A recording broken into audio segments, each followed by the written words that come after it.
ce pays berbère qui devait réserver au général Guillaume un accueil inoubliable. Dans ce pays dur, fait pour des hommes durs, la main française a tracé des routes et fait jaillir l'énorme barrage de Bin el Ouidan qui permettra la retenue d'1,5 milliard de mètres cubes d'eau, fournissant une production annuelle de 500 millions de kilowatts qui ajouteront au grand élan économique qui emporte le Maroc.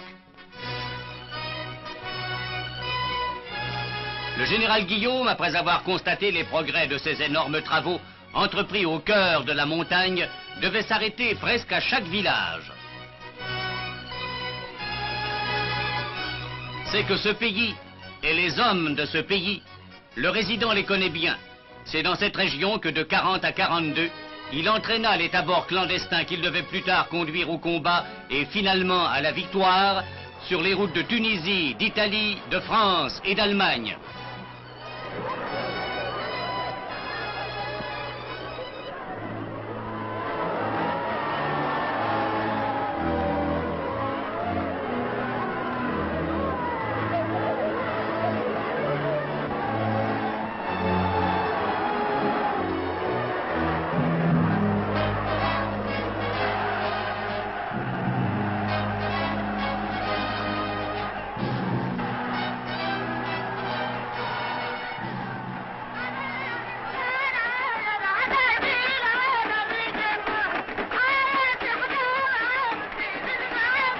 Casbah Tagla d'abord, à Khénifra ensuite, où la foule berbère l'acclamait, le général Guillaume pouvait dire: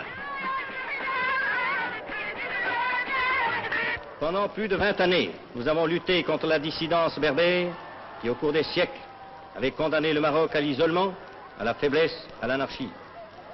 Au fur et à mesure que les tribus berbères sont venues à nous, nous nous sommes engagés solennellement, au nom du sultan et au nom de la France, à respecter leurs traditions et leurs coutumes séculaires. Nous avons tenu notre parole. Et c'est pourquoi les Berbères, nos adversaires d'hier, nous sont restés fidèles aux heures les plus tragiques de notre histoire. C'est pourquoi des milliers d'entre eux, tous volontaires, ont combattu à nos côtés et donné leur vie sur tous les champs de bataille de la libération. Ils continuent avec la même bravoure à s'illustrer chaque jour dans les durs combats d'Indochine. Casbah Tagla, Xiba, Beni Mellal, Khénifra, Azrou, dernières étapes éclatantes et colorées, devaient couronner ce voyage qu'on peut dire triomphal.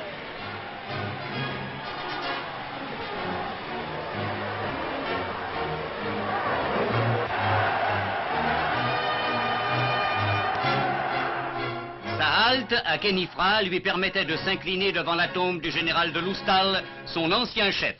Et en quittant le pays berbère, le général Guillaume pouvait tirer la conclusion de ce premier contact avec le Maroc. L'évolution du Maroc exige que soit poursuivie avec toute la progressivité, mais aussi avec toute la continuité et la ténacité voulues, les réformes qu'impose sa modernisation. Je me permets de compter à cette fin sur la haute compréhension que Sa Majesté chérifienne Sidi Mohammed Ben Youssef m'a jusqu'ici toujours témoigné. Quant à moi, je n'ai pas de programme personnel, je n'ai pas de politique personnelle. Je ne suis ici que le représentant de la France et je veux travailler de toute mon âme pour la grandeur du Maroc et pour la grandeur de la France.